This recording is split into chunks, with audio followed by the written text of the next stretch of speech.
Bonjour à tous, j'espère que vous allez bien. C'est la première fois que je fais de la pastèque et c'est la première fois que je vais goûter. Donc on va voir ce que ça donne.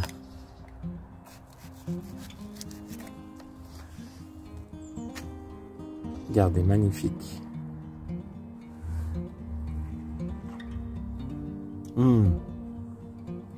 Un super goût. C'est sucré, c'est une merveille. Alors vraiment à réessayer. Je me disais avec l'été qu'on a eu, peut-être au niveau du sucre, c'est peut-être pas terrible. Mais franchement, c'est excellent.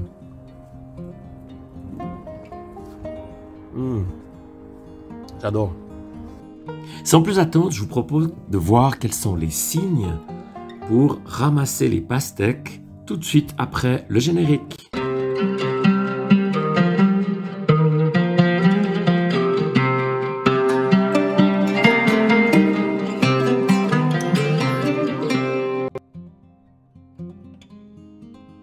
Alors au niveau de la culture, donc la pastèque fait partie des cucurbitacées, donc de la même famille que les courgettes, les courges. Et c'est une culture qui aime un sol riche. Donc personnellement, moi je mets du fumier de poulet et un sol bien aéré. Donc c'est aussi une culture qui nécessite énormément d'eau. Donc ce qui est le cas cette année, donc on n'a pas manqué d'eau, c'était juste parfait. La première chose que je voudrais dire sur la culture de la pastèque, c'est apprenez à les tourner.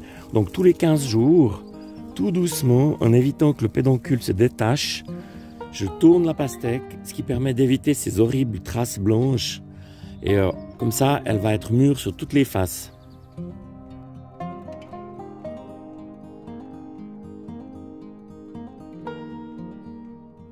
Alors le premier signe, c'est la vrille. Donc ici, vous avez votre pastèque, vous avez la tige secondaire, ici la tige principale. Et dans le croisement, vous voyez ici, j'ai une vrille, une sorte de tire-bouchon.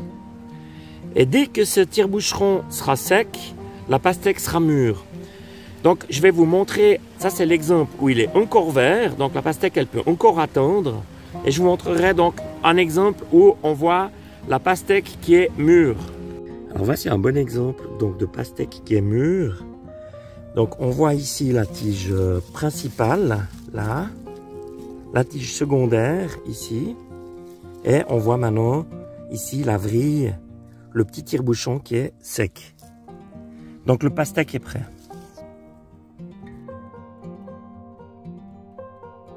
Donc le deuxième moyen donc pour savoir si elle est mûre, c'est le son.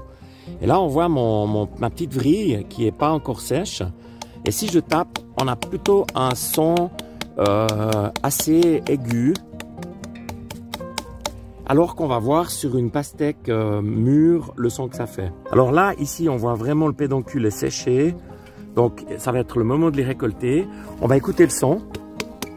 On a un son beaucoup plus lourd, plus profond.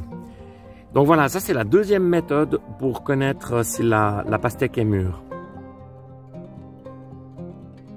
Encore une chose importante, au moment de la récolte, il faut impérativement arrêter d'arroser avant une semaine, sinon les pastèques peuvent éclater. Donc pour ce faire, je les ramasse et je viens les mettre ici à l'ombre de mon figuier. Et ça a un gros avantage, c'est que ça va densifier le goût et elles seront encore plus sucrées. J'ai fait mes pelotons de pastèques 6 semaines avant les Saintes Glaces. Et au résultat, j'ai eu plus de 20 pastèques, dont certaines font 5 kg, sur une surface d'environ 15 mètres carrés. Voilà, si cette petite vidéo vous a plu, levez le pouce bleu, abonnez-vous à ma chaîne si ce n'est pas encore fait, et à bientôt!